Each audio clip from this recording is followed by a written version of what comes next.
നമസ്കാരം. ഇൻഫെക്ട് ന്യൂസിലേക്ക് ഏവർക്കും സുസ്വാഗതം. ഖുറൈഷിക്കെതിരെയുള്ള RSSന്റെ BJPയുടെ പ്രതികരണത്തിനെതിരെ, ബൈഡൻ പരാമർശത്തിനെതിരെ, കണ്ണൂരിലെ ഗാന്ധി നിന്ദയ്ക്കെതിരെ, വനിതാ അഭിഭാഷകയെ തല്ലിയ അഭിഭാഷകനെതിരെ സമൂലമായ പത്രസമ്മേളനം നടത്തി LDF കൺവീനർ ഗോവിന്ദൻ മാഷ്. വിശദാംശങ്ങളിലേക്ക്. ഭീകരവാദത്തിനെതിരായി രാജ്യം നടത്തിയ ഇടപെടലുകളെ തുടർന്ന് ഉത്കണ്ഠയോടുകൂടി ഇന്ത്യൻ ജനതയും കണ്ടിരുന്ന ഇന്ത്യയും പാകിസ്ഥാനും തമ്മിലുള്ള ഒരു യുദ്ധഭീതി വെടിനിർത്തൽ പ്രഖ്യാപനത്തോടെ സമാധാന അന്തരീക്ഷത്തിലേക്ക് വന്നിരിക്കുകയാണ്. എന്നാൽ ഈ വെടിനിർത്തലിന് മുമ്പ് അമേരിക്കൻ പ്രസിഡന്റ് ട്രംപ്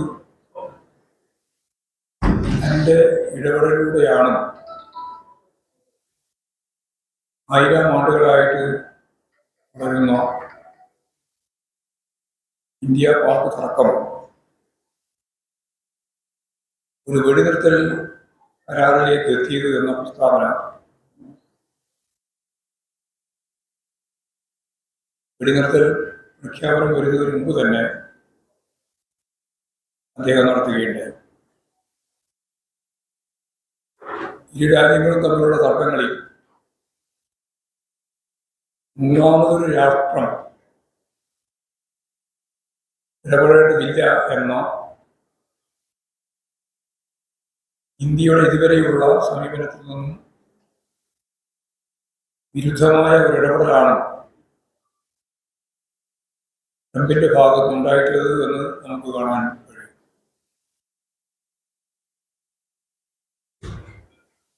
ഇത് സംബന്ധിച്ച് കൃത്യമായ ഒരു അഭിപ്രായം പറയാൻ ഇന്ത്യ ഗവൺമെന്റ് തയ്യാറാവുന്നില്ല എന്നുള്ളതും വളരെ ഗൗരവമുള്ള പ്രശ്നമാണ്.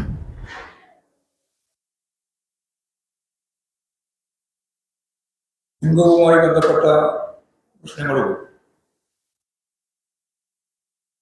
പ്രസ്താവനകളും ഇതിന്റെ ഭാഗമായിട്ട് വരുന്നുണ്ട്.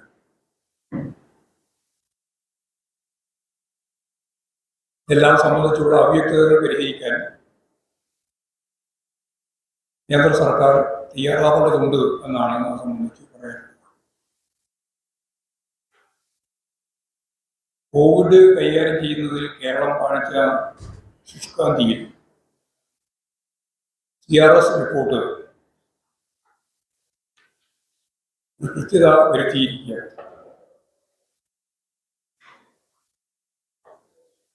കാരണം ഇന്ത്യയിലെ വിവിധ സംസ്ഥാനങ്ങളിൽ CRS റിപ്പോർട്ട് പ്രകാരം വലിയ നമ്പറാണ് യഥാർത്ഥത്തിൽ റിപ്പോർട്ടിന്റെ ഭാഗമായിട്ട് പുറത്തു വന്നത്. കേരളമാണ്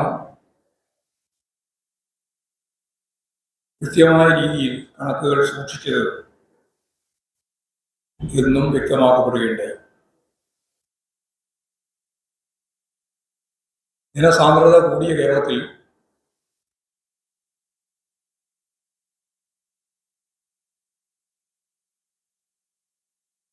ഈ നിയന്ത്രിക്കാൻ നമുക്കായി എന്നത്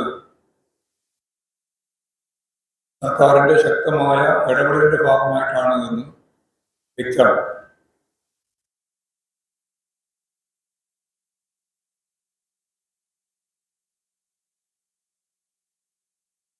ഇന്ത്യ ഗവൺമെന്റിന്റെ കോവിഡ് കണക്ക് പ്രകാരം മരണസംഖ്യ 3.3 ലക്ഷം മാത്രമായിരുന്നു.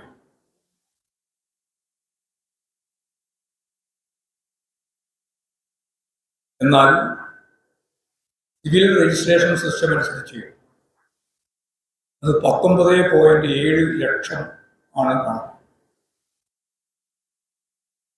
അതായത് 6 മടങ്ങ് കൂടുതലാണ് മരണസംഖ്യ. കേരളത്തിൽ 44,721 എന്നതാണ് റിപ്പോർട്ട് ചെയ്യപ്പെടുന്നത്.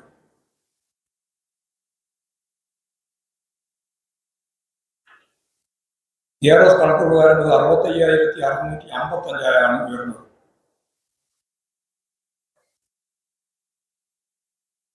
അപ്പോഴാണ് ഗുജറാത്തിൽ 44 മടങ്ങ് ഉയർച്ചയാണ് കണക്കിലുണ്ടായത്. 44 മടങ്ങ്. മധ്യപ്രദേശിൽ അത് 18 മടങ്ങാണ്.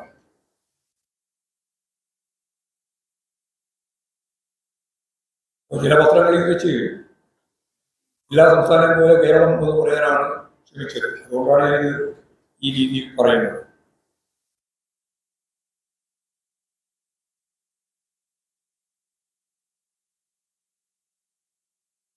ഭീകരതയ്ക്കെതിരായി ഇന്ത്യൻ ജനത ഒറ്റക്കെട്ടായി പ്രതികരിച്ചു എന്നുള്ളത് വളരെ ശ്രദ്ധേയമായ ഒന്നായി. എന്നാൽ അത്തരത്തിലുള്ള യോജിച്ച പോരാട്ടത്തെ സേന നടത്തിയിട്ടുള്ള ഓപ്പറേഷൻ സിന്ദൂറിന്റെ ഉൾപ്പെടെയുള്ള കാര്യങ്ങളിൽ മാധ്യമങ്ങളെ കാണുന്നതിന് വേണ്ടി യുദ്ധപോരാട്ടത്തിന് നേതൃത്വം കൊടുത്ത് മുമ്പോട്ടേക്ക് വന്ന സ്ത്രീകൾ തന്നെ മുമ്പോട്ടേക്ക് വന്ന കാര്യം നമ്മൾ കണ്ടു. യുദ്ധ വിവരങ്ങൾ മാധ്യമങ്ങളോട് വിശദീകരിച്ച കേണൽ സോഫിയ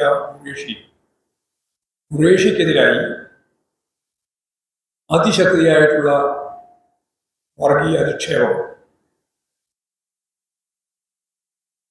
നിരവധി മേഖലയിൽ നിന്നുണ്ടായി. ഒപ്പം മധ്യപ്രദേശിലെ മന്ത്രി കുൻവർ വിജയ് ഷാ നടത്തിയിട്ടുള്ള പരാമർശം അപലപിക്കുന്ന ഒന്നാണ് എന്ന് മാത്രമല്ല കോടതിക്ക് തന്നെ രംഗത്ത് വരേണ്ടുന്ന അവസ്ഥ സംജാതമാക്കി. ഭീകരവാദികളുടെ സഹോദരിയാണ് സോഫിയ ഖുറേഷി എന്ന് പറയുന്നിടത്തേക്ക് എത്തുക എന്നത് സത്യം പറഞ്ഞാൽ ആത്മഹത്യാപരമാണ്.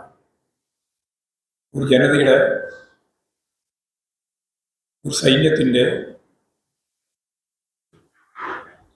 ശരിയായ രാജ്യസ്നേഹപരമായ നിലപാടിനെ അപലപിക്കുന്ന സമീപനമാണ് യഥാർത്ഥത്തിലുണ്ടായത്. ഈ BJP മന്ത്രിക്കെതിരായി കർശനമായ നിലപാട് സ്വീകരിക്കാനോ സംഘടനാപരമായ സമീപനം സ്വീകരിക്കാനോ BJP തയ്യാറായില്ല എന്ന് മാത്രമല്ല, BJP വക്താവ് പറയുന്നത് മാപ്പ് പറഞ്ഞിരുന്നല്ലോ, അതോടുകൂടി തീർന്നു. മാപ്പ് പറഞ്ഞതുകൊണ്ട് മാത്രം തീരുന്നതാണോ ഇത്ര ഗൗരവതരമായ പ്രശ്നം? ഇതൊറ്റപ്പെട്ട ഒരു സംഭവമായിട്ട് അല്ല നമ്മൾ കാണുന്നത്. സംഘപരിവാർ മുന്നോട്ടേക്ക് വെക്കുന്ന വർഗീയപരവും ചാതുർവർണ്ണ ആശയങ്ങളെ അടിസ്ഥാനപ്പെടുത്തിയതുമായ നിലപാടുകൾ കേരളത്തിൽ നമുക്ക് പ്രകടമായി മനസ്സിലാക്കാൻ സാധിച്ചതാണ് വേടനെതിരെയുള്ള അവരുടെ സംഘപരിവാർ ആക്രമണ സമീപനത്തിൽ.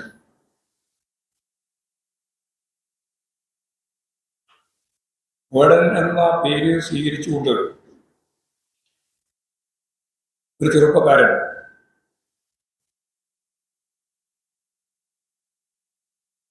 കിരൺദാസ് മുരളി, മലയാളി വിചാരം ഇയാൾ വേടനാണെന്ന്. വേടന്റെ യഥാർത്ഥ പേര് കിരൺദാസ് മുരളി എന്നാണ്. അദ്ദേഹം ലോകത്ത് തന്നെ ശ്രദ്ധേയമായ ഒരു സിസ്റ്റം റാപ്പ് മ്യൂസിക്, നമ്മളിത് അതിനുശേഷമാണ് യഥാർത്ഥത്തിൽ ഇത് എന്താണെന്ന് റാപ്പ് എന്ന് പറഞ്ഞാൽ എന്താണെന്നൊക്കെ പഠിച്ചത്. എന്താണ് റാപ്പ് എന്ന് പറഞ്ഞാൽ റിതം ആൻഡ് പോയട്രിയാണ്. അങ്ങനെ എന്ത് ചെയ്തതെന്ന് ഞാൻ തോന്നി ചോദിച്ചു. റിത്തം ആൻഡ് പോയട്രി എന്ന് പറഞ്ഞാൽ കലാത്മകമായ രീതിയിൽ പറയുകയും പ്രത്യേക മ്യൂസിക്കോടുകൂടി അത് അവതരിപ്പിക്കുകയും ചെയ്യുന്ന രീതിയാണ്. ഇതിനെപ്പറ്റിയാണ് പറഞ്ഞത് ഇത് കലാ ആഭാസമാണ്.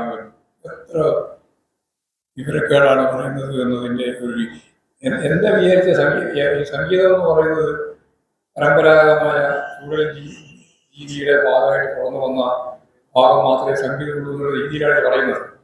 കലാഭാസമാണ്, ജാതി ഭീകരവാദിയാണ്,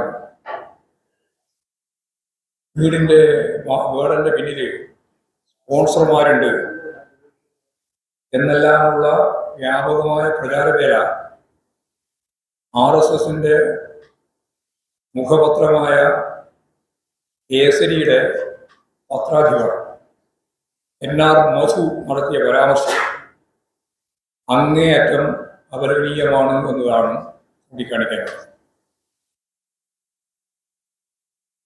സംഘപരിവാർ തുടർന്നു വരുന്ന ന്യൂനപക്ഷ ദളിത് വിരോധത്തിന്റെ സൂചനകൾ കൂടിയാണ് ഇതെന്ന് തിരിച്ചറിയാൻ നമുക്ക് കഴിയണം.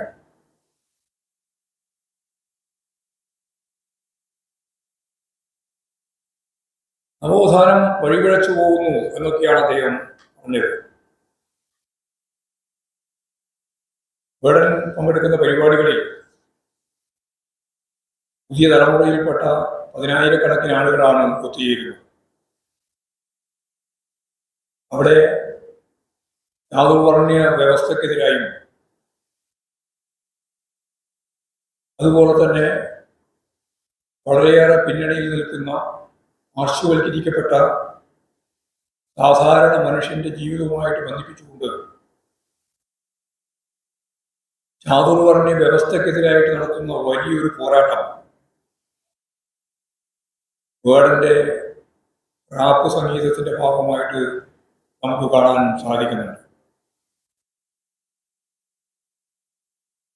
ഇത്തരത്തിലുള്ള നിലപാടുകളെ, കലാരൂപങ്ങളെ തീർച്ചയായിട്ടും പാശ്ചാത്യ ലോകം ഇതിനു മുമ്പ് തന്നെ വലിയ രീതിയിൽ അംഗീകരിച്ച് പ്രോത്സാഹിപ്പിച്ചിട്ടുണ്ട്. നമുക്കും ആ പ്രോത്സാഹനം വേടൻ ഉൾപ്പെടെയുള്ളവർക്ക് നൽകേണ്ടതായിട്ടുണ്ട്. വേടനെ ഒരു രാഷ്ട്രവിരുദ്ധ നിലപാട് സ്വീകരിക്കുന്ന രാജ്യദ്രോഹിയായിട്ട് മുദ്രകുത്തി ഒരു ജാതി ഭീകരവാദിയായിട്ട് അവതരിപ്പിച്ച് ഒറ്റപ്പെടുത്താനുള്ള ശ്രമമാണ് ഈ RSS സംഘപരിവാർ വിഭാഗം യഥാർത്ഥത്തിൽ കേരളത്തിൽ നടത്താൻ ശ്രമിച്ചിട്ടുണ്ട്. അതുൾപ്പെടെയുള്ള നിരവധി പ്രശ്നങ്ങൾ, അറേബ്യൻ ഫുഡ്, ഷവർമ തുടങ്ങിയിട്ടുള്ള എല്ലാറ്റിനെ പറ്റിയും ഭക്ഷണത്തെ സംബന്ധിച്ച് കഴിക്കുന്നവരെ പറ്റി ഒക്കെ വർഗീയ വിഷം ചീറ്റുന്ന രീതിയിലാണ് RSS സംഘപരിവാർ വിഭാഗത്തിന്റെ നെടുന്തൂണായി പ്രവർത്തിച്ചുകൊണ്ടിരിക്കുന്ന ഇത്തരം ആളുകൾ പ്രചരിപ്പിക്കുന്നത് എന്നത് വളരെ അപകടകരമായ സംഭവമാണ്. വേടനെതിരായി, വേടൻ അവതരിപ്പിക്കുന്ന റാപ്പ് മ്യൂസിക്കിനെതിരായി കടന്നാക്രമണം നടത്തിയിട്ടുള്ള ആധുനിക കലയെ സംബന്ധിച്ച് യാതൊന്നും മനസ്സിലാക്കാതെ നടത്തിയിട്ടുള്ള ഈ കടന്നാക്രമണത്തെ ഫലപ്രദമായി പ്രതിരോധിക്കാൻ കേരളത്തിലെ ജനങ്ങൾ ഒറ്റക്കെട്ടായി മുമ്പോട്ടേക്ക് വരുമെന്ന് തന്നെയാണ് ഞാൻ പ്രതീക്ഷിക്കുന്നത്. കേരള സർവകലാശാല BCയുടെ നിലപാട് ഏതാണ്ട് ഇതേപോലെ തന്നെയുള്ളത്. കേരള സർവകലാശാലയിൽ രാജ്യദ്രോഹികളായ വിദ്യാർത്ഥികളും അധ്യാപകരുമാണ് സർവകലാശാല പഠന വകുപ്പിലുള്ളത്. ഇക്കാര്യം ഞാൻ ദേശീയ അന്വേഷണ സമിതിയിൽ അറിയിക്കും, അന്വേഷിക്കും എന്നൊക്കെ VC പരസ്യമായിട്ട് പ്രചരിപ്പിക്കുക.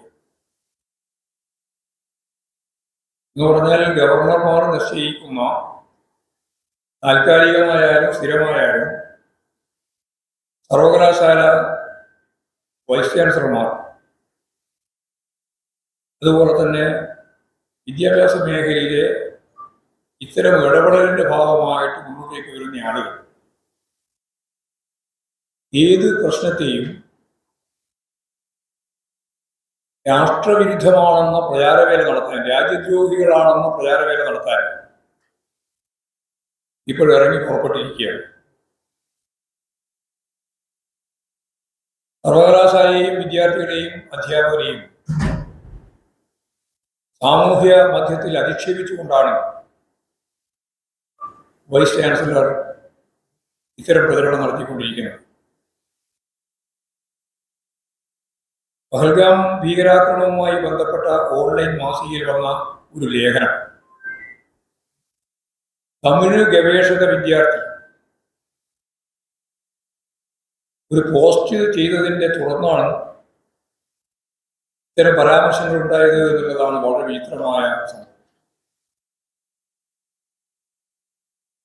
നേരത്തെ തന്നെ വിദ്യാർത്ഥി വിരുദ്ധ നിലപാടുകൾ സ്വീകരിച്ചുകൊണ്ടാണ് ഇദ്ദേഹം ശ്രദ്ധ നേടിയിട്ടുള്ളത്. അതിനെതിരായി വലിയ പ്രതിഷേധം വിദ്യാർത്ഥി സമൂഹത്തിൽ നിന്നും ഉയർന്നു വരികയും ചെയ്തിട്ടുള്ളതാണ്.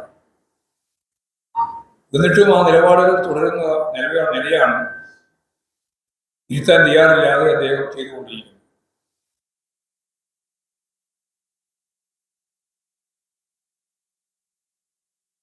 മാധ്യമങ്ങൾ നടത്തിക്കൊണ്ടിരിക്കുന്ന കള്ളപ്രചരണത്തിന്റെ മറ്റൊരു ഉദാഹരണമാണ് ഇപ്പോൾ ഏറ്റവും അവസാനമായി യുവ അഭിഭാഷകയായ ശ്യാമിലിയെ മർദ്ദിച്ച ബെയിൽ ദാസ് എന്ന അഡ്വക്കേറ്റിനെ സംബന്ധിച്ച് ചില മാധ്യമങ്ങൾ ഇദ്ദേഹത്തിന് ഇടതുപക്ഷവുമായിട്ട് ബന്ധമുണ്ട് എന്ന് പ്രഖ്യാപിച്ചു. തെറ്റായ എന്ത് പ്രവണത രാജ്യത്തുണ്ടായാലും അത് ഇടതുപക്ഷവുമായിട്ട് ബന്ധപ്പെട്ടതാണ് എന്ന് പറയാനുള്ള വ്യഗ്രത, നീചമായ ഒരു നിലപാടാണ് യഥാർത്ഥത്തിൽ ഈ മാധ്യമങ്ങൾ സ്വീകരിക്കുന്നത്. അദ്ദേഹം കോൺഗ്രസിന്റെ പ്രവർത്തകനായി മാറുകയും ഇപ്പോൾ അവരുടെ അഭിഭാഷക സംഘടനയുടെ നേതാവായി പ്രവർത്തിക്കുകയും ചെയ്യുന്ന അവസ്ഥയാണുള്ളത് എന്ന് പകരം വെളിച്ചം പോലെയുള്ള സത്യം നിലനിൽക്കുമ്പോഴാണ് അദ്ദേഹത്തെ ഇടതുപക്ഷ രാഷ്ട്രീയക്കാരനായി അവതരിപ്പിക്കുന്നത്. ഈ കള്ളപ്രചാരവേല മാധ്യമങ്ങൾ വസ്തുതകൾ മനസ്സിലാക്കിയാണോ മനസ്സിലാക്കാതെയാണോ എന്നറിയില്ല, തെറ്റായ രീതിയിലാണ് നൽകിക്കൊണ്ടിരിക്കുന്നത് എന്ന് വളരെ ഗൗരവപൂർവ്വം പറയേണ്ട കാര്യമാണ്. കണ്ണൂർ ജില്ലയിലെ മലപ്പട്ടത്ത് ബോധപൂർവമായ സംഘർഷം ഉണ്ടാക്കുന്നതിന് വേണ്ടിയുള്ള ശ്രമമാണ് കോൺഗ്രസുകാർ നടത്തിക്കൊണ്ടിരിക്കുന്നത്. അവിടെ ഉയർന്നു കേട്ട മുദ്രാവാക്യം ഇടുക്കി ഗവൺമെന്റ് എഞ്ചിനീയറിംഗ് കോളേജിൽ നിന്ന് ASU യൂത്ത് കോൺഗ്രസുകാരാൽ മൃഗീയമായിട്ട് കൊല ചെയ്യപ്പെട്ട ധീരജിന്റെ കൊലപാതകത്തെ ന്യായീകരിച്ചുകൊണ്ട് അവർ ഉയർത്തിയിട്ടുള്ള മുദ്രാവാക്യമാണ് യഥാർത്ഥത്തിൽ പ്രകോപനപരമായ രീതിയിൽ കേരളത്തിലുടനീളം പ്രശ്നങ്ങൾ സൃഷ്ടിക്കത്തക്ക രീതിയിൽ അവർ സ്വീകരിച്ചു. ധീരജനെ കുത്തിയ കത്തി അറബിക്കടലിൽ താഴ്ത്തിയിട്ടില്ല എന്ന് പറഞ്ഞാൽ നിങ്ങളെ കൊല്ലുന്നതിന് ഇനിയും ഞങ്ങളുടെ കയ്യിൽ കത്തിയുണ്ട് എന്നുള്ള ന്യായവാദം. ഇതാണ് അവിടെ ഉയർത്തിയിട്ടുള്ള രക്തസാക്ഷിയെ അപമാനിക്കുന്നതിന് വേണ്ടി അവർ ചെയ്ത ഈ കൃത്യം ഒന്നുകൂടി വീരവാദം മുഴക്കി ഉന്നയിക്കുക. അതാണ് ധീരജിന്റെ അച്ഛൻ. അദ്ദേഹം ഒരു പഴയ കോൺഗ്രസ്സുകാരനാണ്. ഇവിടെ പള്ളിപ്പറമ്പിലാണ് താമസം. അദ്ദേഹത്തിന്റെ അച്ഛൻ പറഞ്ഞത് ഞങ്ങളിവിടെ ഉണ്ട്, ഞങ്ങളെയും കൊല്ലുന്നതാണ് നല്ലത് എന്ന് പറയുന്ന നിലയിലേക്ക് എത്തി. അല്പം പോലും കോൺഗ്രസ് ആ കൊലപാതകവുമായിട്ട് ബന്ധപ്പെട്ട് പശ്ചാത്തലപ്പിക്കുന്നില്ല എന്ന കാര്യമാണ് ഇതിൽ നിന്നും വ്യക്തമാകുന്നത്. മാത്രമല്ല, അത്തരം സംഭവങ്ങൾ ആവർത്തിക്കുമെന്ന പ്രഖ്യാപനമാണ് നടത്തിക്കൊണ്ടിരിക്കുന്നത്. അപ്പോൾ കേരളത്തെ കുരുതിക്കളമാക്കാനുള്ള ഗൂഢാലോചന, സംസ്ഥാനാടിസ്ഥാനത്തിലുള്ള ഗൂഢാലോചന തന്നെ ഇതിന്റെ ഭാഗമായിട്ടുണ്ട് എന്ന് കാണാൻ. ഇതിനെതിരായ ശക്തിയായ പ്രതിഷേധം ഉയർന്നു വരേണ്ടതായിട്ടുണ്ട്. രാഹുൽ മാക്കൂട്ടത്തിന് നേതൃത്വത്തിലാണ് അവിടെ പ്രകടനം നടത്തിയതും അവിടെയുള്ള സമാധാന അന്തരീക്ഷം തകർക്കുന്നതിന് വേണ്ടി പാർട്ടിയുടെ ലോക്കൽ കമ്മിറ്റി ഓഫീസ് ഉൾപ്പെടെ ആക്രമിക്കുന്ന നിലയും ഉണ്ടായിട്ടുണ്ട്. അപ്പോൾ കോൺഗ്രസ് നേതൃത്വം അറിഞ്ഞുകൊണ്ട് തന്നെ നടത്തിയ സമാധാനപരമായ അന്തരീക്ഷം നിലനിൽക്കുന്ന കണ്ണൂർ ജില്ലയിൽ ഒരു കുഴപ്പത്തിലേക്ക് നീക്കുന്നതിന് വേണ്ടിയുള്ള ശ്രമം, ഒരു ഗൂഢാലോചന ഇതിന്റെ പിന്നിലുണ്ട് എന്നാണ് കാണാൻ സാധിച്ചത്. ഈ കാര്യങ്ങളാണ് പറഞ്ഞത്. ആദ്യം പറഞ്ഞതിന് ശേഷം രണ്ടാമത് പറഞ്ഞു. അത് പിന്നെ നിങ്ങൾ കേട്ടില്ലേ?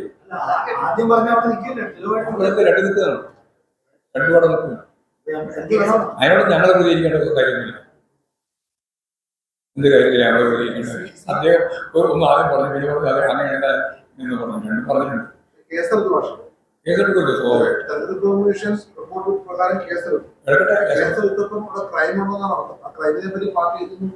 പാർട്ടിക്ക് തന്നെ അതൊന്നും പറയാനില്ല. അദ്ദേഹം പറഞ്ഞിട്ടുള്ള കാര്യം അദ്ദേഹം തന്നെ നിഷേധിച്ചിട്ടുണ്ട്.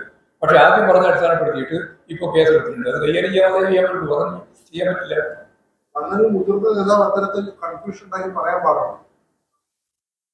ഞാൻ പാടില്ല എന്ന് പറഞ്ഞാൽ അതൊരു വാർത്തയാക്കി നിങ്ങൾക്ക് എടുക്കാനല്ലേ? അങ്ങനെ വാർത്തകളുണ്ട്. ഞാൻ ഇത്രയേ പറഞ്ഞുള്ളൂ. അദ്ദേഹം പറഞ്ഞ ആദ്യത്തെ കാര്യം അദ്ദേഹം തന്നെ തിരുത്തി നിഷേധിച്ച് രണ്ടാമത്തെ കാര്യത്തോടുകൂടി യഥാർത്ഥത്തിൽ ആദ്യം പറഞ്ഞത് ഇല്ല, രണ്ടാമത് പറഞ്ഞത് മാത്രമേ അവശേഷിക്കുന്നുള്ളൂ. ഇല്ല, ഞാൻ അങ്ങനെ പറഞ്ഞിട്ടില്ല എന്ന് പറഞ്ഞതാണ് അവശേഷിക്കുന്നത്. അതിൻ്റെ ഒപ്പം നിൽക്കാനാണ് പറയാനുള്ളത്. അദ്ദേഹത്തെ പോലുള്ള ആളുകൾ പറയുമ്പോൾ ശ്രദ്ധിച്ച് പറയേണ്ടതാണ് എന്ന കാര്യത്തിലൂടെ സംശയിക്കും. പക്ഷേ ജനാധിപത്യ പ്രക്രിയ അട്ടിമറിക്കാൻ ബോധപൂർവ്വം ശ്രമിച്ചു എന്നുള്ളതിന്റെ ഒരു തെളിവായിട്ടുള്ള ഈ വെളിപ്പെടുത്തലൊക്കെ വ്യാഖ്യാനിക്കപ്പെടുന്നു. അങ്ങനെ ജനാധിപത്യപരമായ ഒരു പ്രക്രിയയിൽ നിന്ന് പോരിട്ട് നിൽക്കാൻ CPIM ഒരിക്കലും ശ്രദ്ധിച്ചിട്ടില്ല, ഒരിക്കലും നിലപാട് സ്വീകരിച്ചിട്ടുമില്ല. അത് സുധാകരൻ തന്നെ ഇപ്പോഴും വ്യക്തമായിട്ട് പറയുകയും ചെയ്തിട്ടുണ്ട്. തിരഞ്ഞെടുപ്പ് അട്ടിമറിക്കുന്ന പാർട്ടിയാണ് CPM എന്നൊരു ധ്വനിയാണ് ആദ്യം പറഞ്ഞതിലുള്ളത്.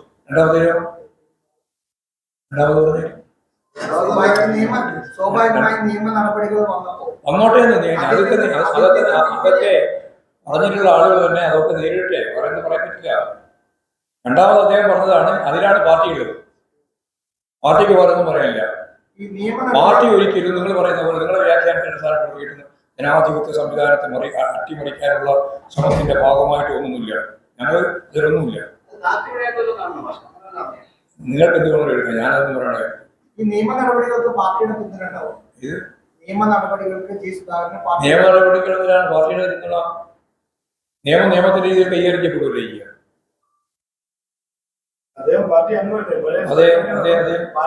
അതുകൊണ്ടാണ് നിയമ നടപടി നേരിടുന്നത്.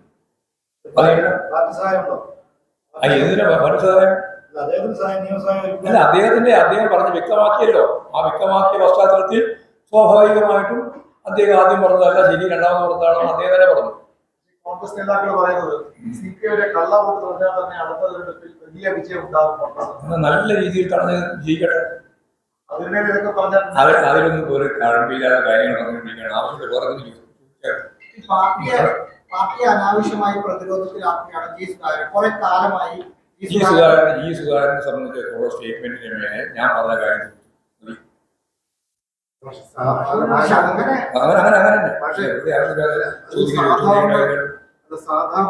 സാധാരണ രാഷ്ട്രീയ പ്രസ്താവനയാണെങ്കിൽ ഭാഷ വളരെ ശരിയാണ്. ആദ്യത്തെ പറഞ്ഞു, രണ്ടാമത്തെ പറഞ്ഞു. ഓക്കെ, സാധാരണ രാഷ്ട്രീയ പ്രസ്താവന. അത് രാജ്യത്തെ തെരഞ്ഞെടുപ്പുമായി ബന്ധപ്പെട്ട് ഒരു കള്ളവോട്ട് നടത്താൻ കൂട്ടുനിന്നുവെന്ന് പറയുകയും തെരഞ്ഞെടുപ്പ് കമ്മീഷൻ ഇടപെടുകയും ചെയ്ത് ക്രൈം ഉണ്ട്. അത് പാർട്ടി ഒരു പൊളിറ്റിക്കൽ നിലപാട് വ്യക്തമാക്കണം. ഒരു തരത്തിലുള്ള അട്ടിമറി പ്രവർത്തനത്തിനും CPIM ഇല്ല. അന്നുമില്ല, ഇന്നുമില്ല, നാളെയും പറയാം. അത് വളരെ വ്യക്തമായിട്ട് ഞാൻ തന്നെ പറഞ്ഞു. പിന്നെ സുധാകരൻ ആദ്യം പറഞ്ഞത് കൃത്യമാണ്, രണ്ടാമത്തെ പ്രാവശ്യം അത് അങ്ങനെയല്ല എന്ന് വ്യക്തതയോടുകൂടി പറയുകയും ചെയ്തു. പറയാൻ പാടില്ല എന്നുള്ള അഭിപ്രായം പാർട്ടിക്ക്. അതെ കോൺഗ്രസ് അക്രമ രാഷ്ട്രീയത്തിലേക്ക് കോൺഗ്രസ് പോവുക എന്നുള്ളതാണ്. പഴയ കാലത്തെ കോൺഗ്രസിന്റെ നിലപാട് അതിലായിരുന്നു. അതിലേക്ക് വീണ്ടും പോകാനാണ് ശ്രമം. കാരണം കോൺഗ്രസിന്റെ അകത്ത് വലിയ കുഴപ്പമാണ്. സുധാകരൻ തന്നെ കൃത്യമായിട്ട് കാര്യങ്ങൾ ഓരോന്നും തുറന്ന് പറഞ്ഞുകൊണ്ടിരിക്കുകയാണ്. എന്നെ ചതിച്ചിരിക്കുകയാണ്, എന്നെ പുറത്താക്കിയിരിക്കുകയാണ്, എന്നെ പുറത്താക്കേണ്ട ഒരു കാര്യം ഉണ്ടായിരുന്നില്ല ഉൾപ്പെടെയുള്ള കാര്യങ്ങൾ മാധ്യമങ്ങളെ വിളിച്ച് പറഞ്ഞുകൊണ്ടിരിക്കുന്ന സന്ദർഭത്തിൽ മാധ്യമ ശ്രദ്ധ മാറ്റുന്നതിന് വേണ്ടി ഒരു അക്രമ സംവിധാനത്തിലേക്ക് കാര്യങ്ങൾ നീക്കാനാണ് കോൺഗ്രസ് നേതൃത്വം ശ്രമിച്ചുകൊണ്ടിരിക്കുന്നത്. പക്ഷേ അതുകൊണ്ടൊന്നും കോൺഗ്രസ് രക്ഷപ്പെടുമെന്ന് വിചാരിക്കണം. കോൺഗ്രസിനുള്ളിലെ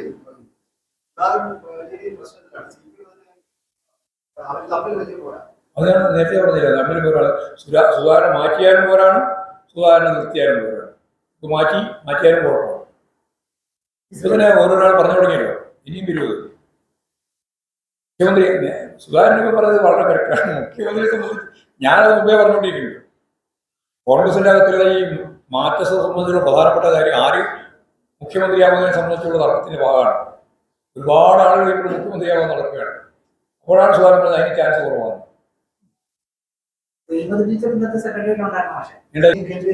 അവധിയാണ് പറഞ്ഞില്ല, അവര് വേറെ പരിപാടി. പക്ഷേ ഈ അഭിഭാഷകരുടെ പ്രശ്നമല്ലേ, അഭിഭാഷകരെ പോലീസിന് അവിടെ കയറാൻ അഭിഭാഷകരെ പ്രതി രക്ഷപ്പെട്ടത് അഭിഭാഷക നേതാവ് അസോസിയേറ്റ് സെക്രട്ടറി കോൺഗ്രസിന്റെ അല്ല കോൺഗ്രസിന്റെ നേതാവാണല്ലോ ഈ മനുഷ്യൻ. നിങ്ങളെല്ലാം വിളിച്ചു പറഞ്ഞിട്ട് അദ്ദേഹത്തെ ആളാക്കി മാറ്റിയിരിക്കുകയാണ്.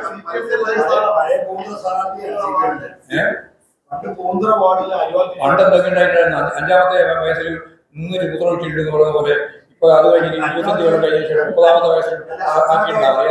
നിങ്ങളൊക്കെ ചോദിക്കുന്ന ചോദ്യത്തിന് അങ്ങനെ ഞങ്ങൾ പറയണ്ടോ ചോദിച്ചു. ആ ചോദ്യം ഞാൻ മറുപടി പിന്നെന്താ പറയുന്നത്? അദ്ദേഹം എപ്പോഴെങ്കിലും CPI ഇടതുപക്ഷ പാർട്ടിയായിട്ട് ബന്ധപ്പെട്ടതല്ല. ഇപ്പൊ പ്രസിഡന്റിൽ എന്താണെന്നുള്ള സംഭവം ആയിക്കോട്ടെ. 5 കൊല്ലം കഴിഞ്ഞില്ലേ? 5 കൊല്ലം പറയേണ്ട കാര്യം അയാൾ ഇപ്പൊ എന്താന്ന് പറഞ്ഞില്ലല്ലോ. 5 കൊല്ലം അങ്ങനെ പറയണ്ട. 5 കൊല്ലം മുമ്പ് ഇന്നായിരുന്നു.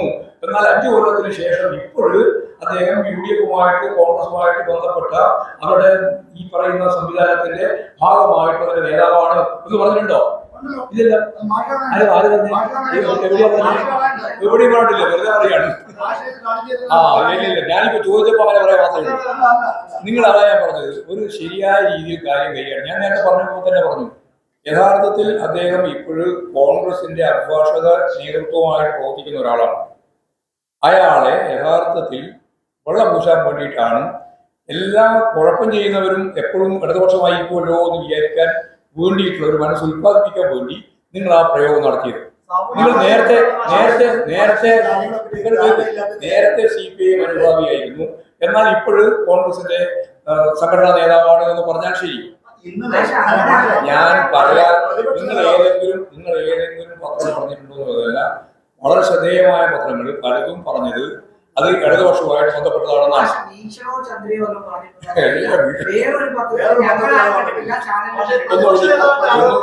ഒന്നും കൂടി നോക്കിയിട്ട് വളരെ അടുത്ത പത്രസമ്മേളനത്തിൽ പറയാം ഏതെല്ലാം പത്രത്തിൽ എങ്ങനെയൊക്കെയാ വാർത്ത വന്നതെന്ന് കൃത്യമായിട്ട് പറയാം.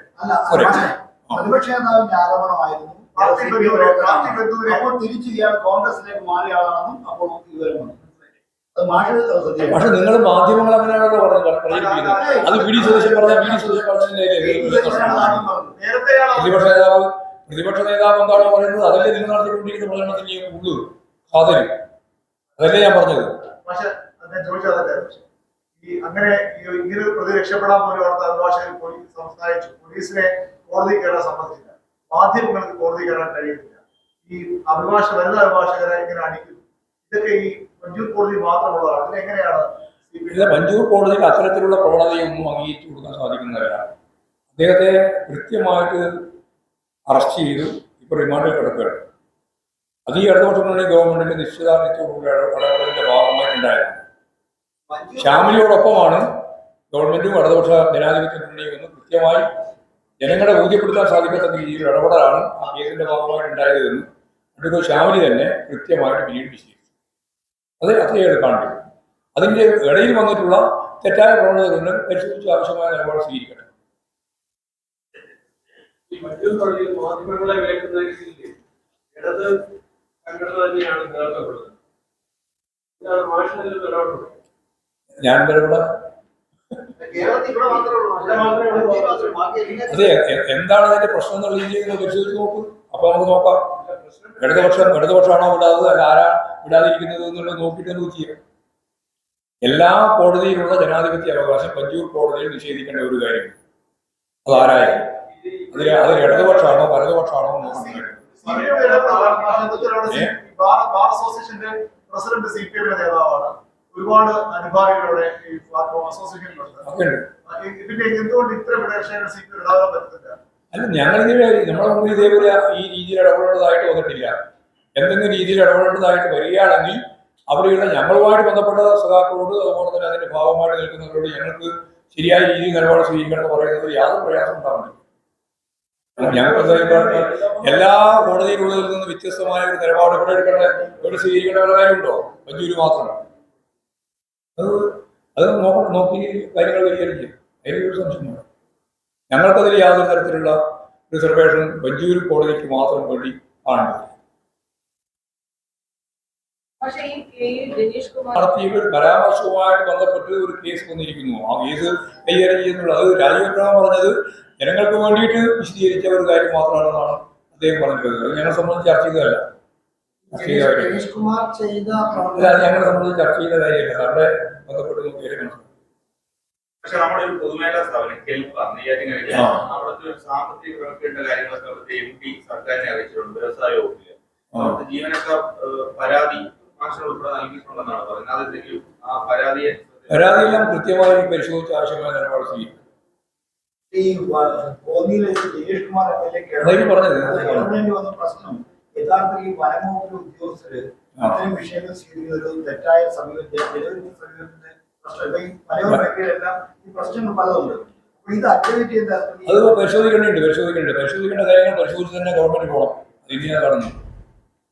ആവശ്യമായ രീതിയിൽ പരിശോധന നടത്തി വനം വകുപ്പ് ഉദ്യോഗസ്ഥന്മാരെടുത്തുകൊണ്ടിരിക്കുന്ന തെറ്റായ ചില പ്രവണതകളെ സംബന്ധിച്ച് വലിയ ആക്ഷേപവും അഭിപ്രായം വന്നിട്ടുണ്ട്. അപ്പോൾ വേർഡിന്റെ കാര്യത്തിൽ എടുത്തിട്ടുള്ള നിലപാട് തന്നെ പ്രശ്നമായി കണ്ടതല്ല.